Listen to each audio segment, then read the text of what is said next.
Para po sa ating lahat, ako naman po ay magpapaalala sa bawat isa ng mga ginagawa ng Presidente ng 1993. Mamaya po sa pagbibigay po ng tulong galing po sa pamamalaan ng Luzon ng Maynila. Baka ginagawa po namin na nabibigyan po kung kinuha o buwan at kaya na po natin ang mga staff sa pagkakaroon ng Presidente. At sa mga nagkakaroon po ito,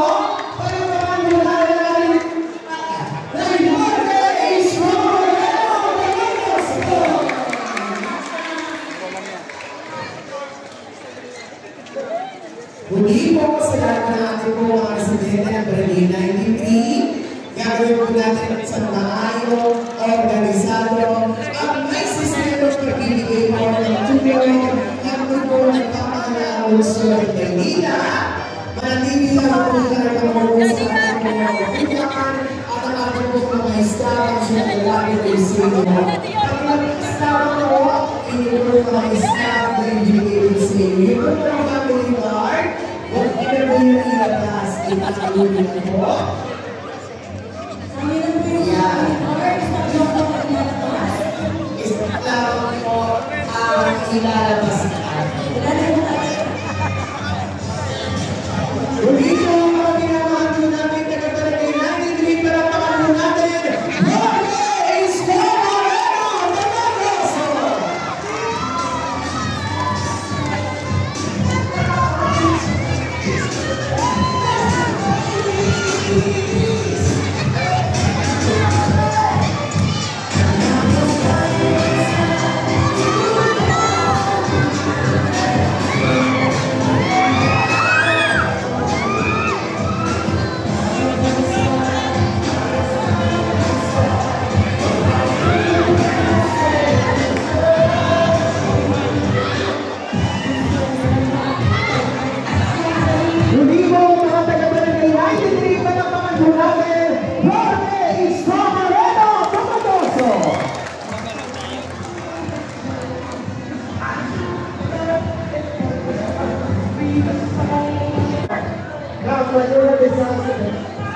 Manila Department of Social Welfare para pakatuloy natin, Director J.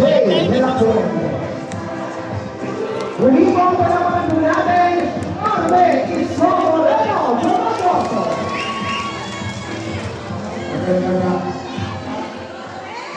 Magandang araw sa inyo.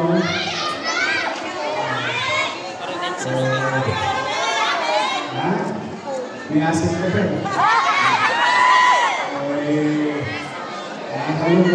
Sabi niyo naman ako ng miss. So, 2 buwan lang yata, nandito may sulog din. Dinadalas-dalasan niyo mag-iingat kayo.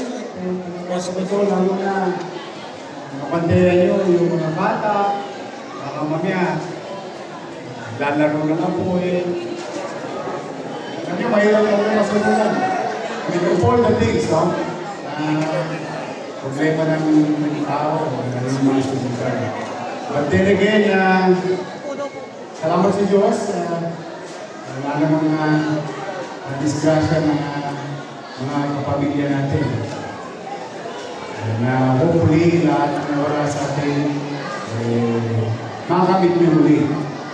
At nandito ang inyong tama lang Luzon para naman na mabawasan yung problema nyo. Kayo daw, hindi nasunugan, pero partially damage sa inyong property. Isama na kayo sa listahan. Thank you po, thank you. Salamat sa inyo. So, nandito ang inyong pamahalaan Luzon. Maraming salamat sa ating social welfare. Pagpakanin niyo sila JJ ng Puente. At yung ating papagod, kumain ba kayo? Kumain ba kayo?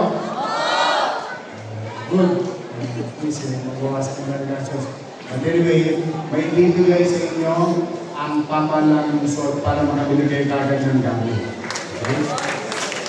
Bawat isang nasunugan na pamilya o tatanggap, ayun, yun lang. Tatanggap ng 15,000 pesos. Okay? Kayo ng mga nawag na damage o 10,000 pesos. 5 lang? 5 lang na? O 5 lang daw. Nagpapagawa nyo. Wala ko makakulo. Sa totoo lang, yung isang araw, salamat sa Diyos. Actually, sa linggo na ako na parang sinisilihan ng quit. Dahil hindi ako mapakali paano mabibigay yung 13-month pay ng mga empleyado. Dahil talagang sinain talaga. Hand to mouth. May kita po sa ito. But maraming salamat sa mga taga-Manila. Tinugon ng panawagan ko na magbayad ng buwis at nakalingkod ako. Yun nga, nariswal ba? Nakapag-release tayo, nakaipon tayo ng 317 million para lang sa 13-month at saka asking. Nakaraos, one problem down. May dalawa pa akong natitira na ako na rin hindi nabayaran yung mga nagdaan. Yung PWD at saka solo parent. Naglilingkong pa ako ng pera. Hopefully, ma-update sila kahit paano mabawasan yung lumang obligasyon ngayon ng Disyembre. Ginagawa ko sa anak. Pero talaga yung sunod, session na muna sila. Talagang pinaprioritize ko lang pagdating sa gastos kasi mahirap na sinugan. Kaya gusto ko, nakaya ko rin naman kayo ng pera.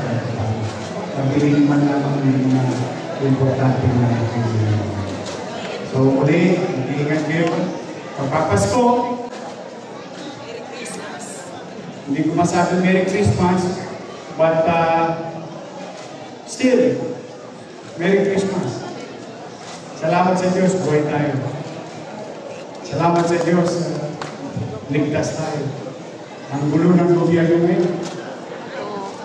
Sa away ng mga politiko, sino tayo? Tayo. Bayan. Ako bayan. Kaya ako, mabuti na lang. Pag pinatawad ko na yung mga politiko gumawa ng sasakit sa nila sa akin. Fine. Pakailan ko sa buhay nila. May buhay akong inalagaan, 2 milyon mga mga. May lumaway-away na yan. Puro politiko lang yan. Pero nasasakripisyo. Kaya kung ang Diyos ang papatawad, sila, pinatawad ko na rin. Ako na lang ko. Para lahat, nakapokus lang sa kanyang trabaho. Alam kong bisit na bisit kayo ngayon sa katayuan ng gobyerno. Pero dito man lang, dito, sa atin, sa Maynila, maramdaman ninyo na may gobyerno sa lungsod ng Maynila.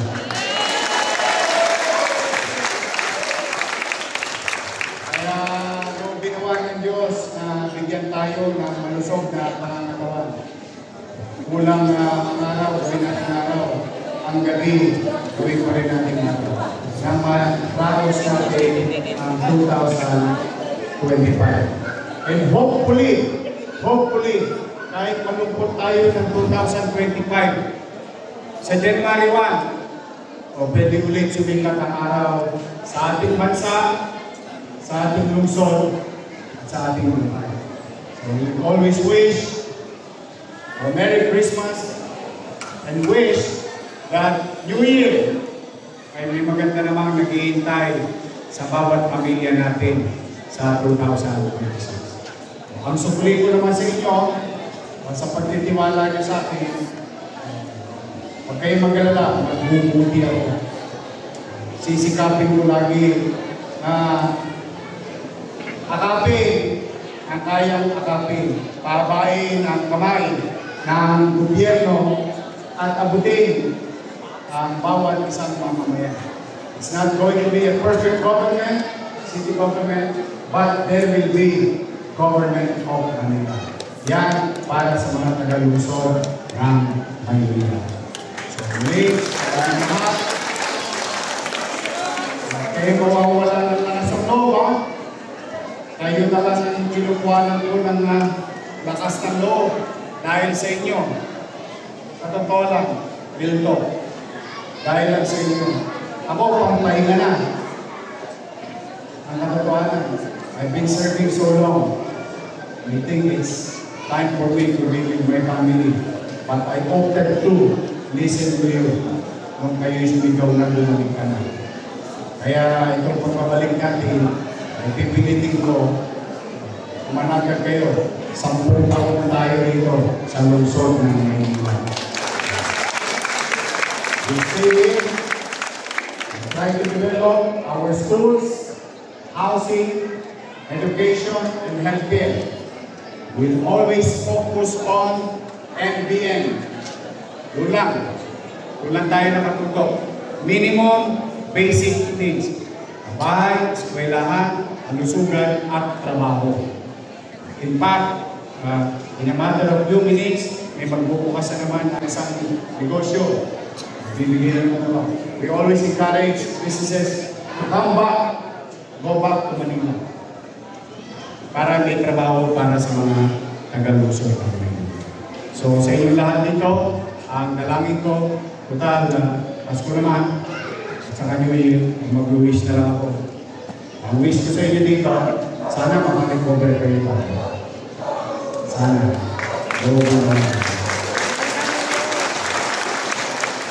Yung tao ng pamasko ko, ginawa nung dati kong nag-mayor. Pero kayo ulit matatanggap ngayong Pasko nito sa bawat wala ka nang nagutom. Kahit paano, may magpanaghari mo na sa loob ng bawat tahanan. Kahit na wala tayong opera-pera. Sabi ko nga sa inyo, pag nagkataon, dadali ko kay Tambunting yung relo ng City Road. Isasalya ko yan, makarawas ko. You don't care. It's always about you, and you. It's always about the people. Government is not about anything or anybody. It's always about the people. Tao muna. So muli, mag-iingat kayo at pagpalagi naman kayo ng buong mga. Sabay-sabay! Manila! Maraming salamat po. Sino gusto? Moreno, Dumago. Upo lang po tayo, ha? Wala na po tayo, ha? Mag-iusap lang kami. Lalapit po sa mga taga-OA, kasama po namin, ha? Labasin na po yung staff nyo. Makikisuyo na po yung staff. Pakilabas na po yung staff. Pwede namin. Salamat po. Salamat.